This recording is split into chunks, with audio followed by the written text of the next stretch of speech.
What is going on, everybody, and welcome back to a bit of a different video today. I'm going to be trying to upload this every week, and it is going to be a match review of the Liverpool games. I did sort of start this, I did like a little My Thoughts series at the start of the season. I'm going to see if I can get this out as much as possible.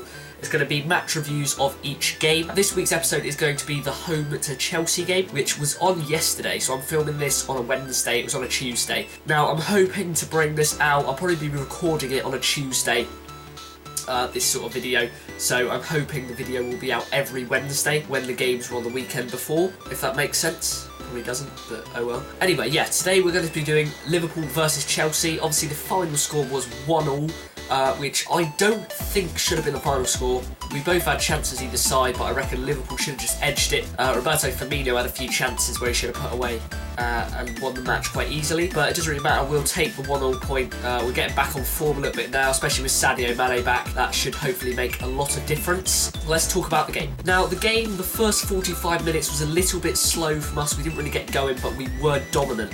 There's a first half shot from Wijnaldum, who was absolutely brilliant throughout the game. He had a shot which Courtois had to save, quite reasonable, good save actually. Felipe Coutinho was really the only player who looked to be getting in a few goal scoring opportunities. He had a shot that just went wide, and he's getting a little bit fitter now, so hopefully with Mane back that'll give him a lot more confidence, and we can drop Lallana back into the midfield, because Lallana is a great player. I'm not saying he isn't. His work rate is unbelievable, but he just doesn't really work out in that front three properly yet. So if we can move him back into midfield with Mane back on the right, that should be brilliant. The game itself was a bit of a weird game, to be honest. The first goal, the goal we conceded was a bit weird, to be honest. We had Mignolet, who's in no man's land really. As soon as the referee blew his whistle, he stepped away from the post and got into position, and then started talking to his defenders over this way. And I was like, what are you doing, mate? And then David Luiz put it into the corner. So, to be honest, I don't think Mignolet would have probably saved it anyway, but that doesn't matter. He could have had a chance of saving it, but we did concede that goal. And that was against the runner play as well, because we were all over Chelsea at that point. Then when the second half begun, we did dominate again. They were getting us on the break a few times, they had a few chances, but we did score the equaliser with Gini Wijnaldum. It's a great little headed cross by Milner, and Wijnaldum just placed his header into the bottom corner past Courtois. Obviously, after the 1-0, Matip did give away a penalty. Now this is where Mignolet stood out for me. He did go from zero to hero, as people have been saying. He did make a mistake on the free kick, but he did make a tremendous save into the bottom left corner to save Costa's penalty. It remained at 1-1, and that is how it finished. It was a decent game, it was a hell of a game, great atmosphere at Anfield, and that's what we're looking for really. We want to get that boost. That's what we need, is the fans to get behind us really, to score as many goals as possible, because we're in goal scoring opportunities. It's just the defensive mistakes we make which are the most important things. Now, the next thing I'm going to go into, and this will be in every episode, is player ratings. Now, player ratings for me are a great important thing, so you can see who did well out throughout the game. So the first player, I'm going to work my way down the pitch from the goalkeeper up to the strikers. Now, the first one is obviously Simon Mignolet. I'm going to give him a 7 out of 10. I believe he did very, very well throughout the game. He made a few scooping saves. He didn't really have to do much. And then he did make a mistake for the free kick, but he did save a penalty, so he did very well throughout the game. Now we're going to go to right back, Nathaniel Klein. Now, he's been out with a rib injury, so I don't think he has as much confidence as he did have before, and he didn't seem to be the same player as he was at the start of the season, so I'm going to give him a 6 out of 10. He didn't really get going throughout the game. He made some safe passes and safe moves instead of legging it down the wing like he normally does. But, you know, hopefully he can get his confidence back and he can get back to winning ways. Now into the centre-backs, we have got Joel Matip. I feel as if Joel Matip, obviously being injured, he's not the same player again. He's lost a little bit of confidence, not the same player as he was at the start of the season. And he did make a few awkward touches that did put us a little bit on nerve, but he did deal with it quite easily. He obviously did give away the penalty, which was a little bit controversial. Costa did go down a little bit easier, he did play for that, but it still did make contact with Costa. But that was a little bit unlucky for Matip, so I wouldn't really blame him for much there. But other than that, he did have quite a good game. So I'm going to give Joel Matip a 6 out of 10. Dejan Lovren is the other centre-back, and I'm going to give him a 5 out of 10, plus because he did make a lot of mistakes. Leading to the penalty, he did lose the ball. He was reckless on the ball, he wasn't making good decisions, and he was just diving in tackles where he didn't need to. And in my opinion, he did start the season brilliantly, and under Klopp he's became a world-class player, Lovren, but he's just trailed off a little bit now. So I feel as if we do need to bring in a world-class centre-back to partner Joel Matip in the back. Another player that looks out of form is James Milner. James Milner, I'm going to give him a 5.5 out of 10. I believe he's still a great left-back, considering he's not actually a left-back, and he's worked to that position perfectly. We still need to bring in a left-back though in the summer. That would be really, really good. In the first half, he wasn't really producing much forward runs. He was passing it safely again. He was getting 1-2s, but he wasn't really going anywhere with the ball. And then it all changed in the second half, where he obviously got the assist for the equaliser with the header across the box. And then he was involved a lot more in the game, and he made some good tackles. Now, my man of the match was Jordan Henderson. Jordan Henderson was world class, and he hasn't been that good in recent games, but neither has the whole team really. So I'm going to give him a 7.5 out of 10. I believe he played really, really, really well.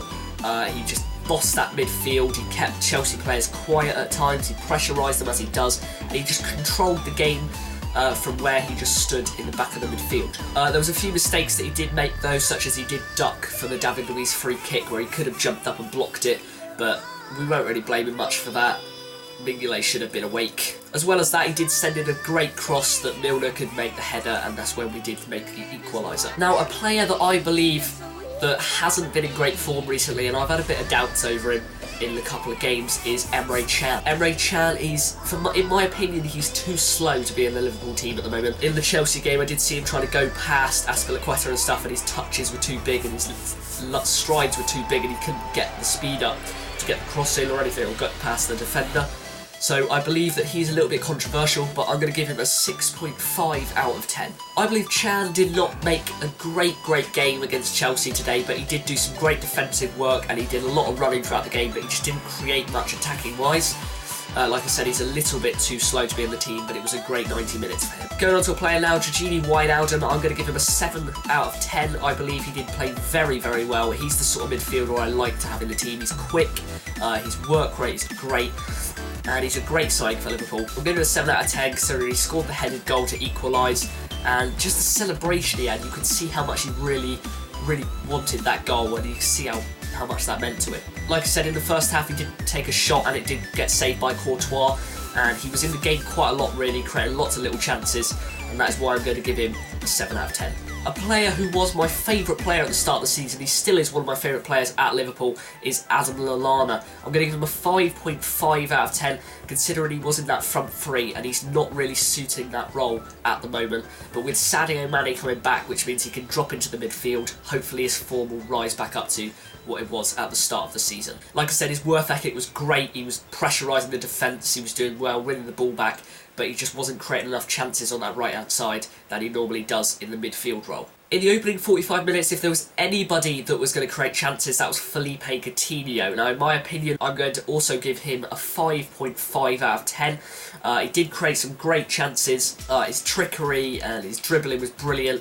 Falling defenders there. He had a few shots from outside the box, which were easily for Courtois or just wide. So that's great signs to show that he's getting his confidence back. He was subbed off 15 minutes to go, but I don't believe that was anything necessary really. I think Klopp was just like, you've done really well for the team, you get a little bit tired, your fitness is still lacking a little bit, but you did play very well. So I'm going to give him a 5.5 out of 10. Now, a player that has been really just kept his form while we've been in bad form is Roberto Firmino, but considering tonight, I don't really think he was in his best of games. I'm going to give him a 5 out of 10. One reason being that he did have 2 great chances to seal the win for us. There was one where the ball came to his feet and he sort of bobbled it and he just sliced it over the bar, but he didn't realise how much time he had. He could have taken a touch, he could have had a cup of tea, he could have had a cup of coffee, he could have a pot noodle. I don't know what I'm on about. Now that is the starting 11 done. Now we're going to go on to the substitutes. We did make 2 substitutions, being Sadio Mane is back from AFCON and Divock Origi. Divock Origi, I'm not really going to give him a rating because he only came on for like 4 minutes or whatever. Sadio Mane, he didn't really make an impact, so I'm just going to give him a 6 out of 10. He didn't really make any impact. He did create a cross towards the end of the game, which Firmino should have headed in, but that was about it really. And the final Liverpool player, or player with which we not The final Liverpool player rating, and it's not a player, it is the manager, Jurgen Klopp. I'm going to give him a 7 out of 10. He's been out of form recently, like the rest of the team. He's been making mistakes. He hasn't really been doing much like good decisions really. Normally at the start his tactics were on point, but last night I believe he did do brilliantly. He really worked hard to get the starting 11 the best it could, and I still believe he made a mistake by putting Adam Lallana in the front three again, and I reckon he should have played Sturridge or Origi up there and took Emre Can out. But considering they're both out of form recently, I can understand why he did put them. He did put Adam Lallana in the front three. Now, there's been a lot of pressure on him recently, there's people been saying Klopp out already, and I think that's just nonsense. Klopp is a great manager, and he's going to do great things with Liverpool, and hopefully he can win the title for us one season. Now, that is it, guys. Thank you guys for watching this video. The next video of this should be out next Wednesday, which is the game away to Hull City. Hopefully we can get a win there. I'm going to make a prediction, and I'm going to say Liverpool are going to win 3-1 away to Hull. I did go to the home fixture actually. I went to watch that where we won 5-1 and we absolutely dominated them then, but that was before teams really knew how we played, so it could be a little bit different, but I'm hoping we can get a comfortable 3-1 win, keep the confidence going, keep the pressure on Chelsea at the top of the table, and see if we can get a title chance there. And thank you guys for watching the video. If you have enjoyed it, please drop a like. If you want to see more of these types of videos, then do drop a like, comment down below if there's anything else you want me to do. There will be a FIFA 18 wish list coming out in a few days as well, which should be quite decent. But hope you guys hope you guys enjoyed this video. See you guys in another one very soon. In a bit.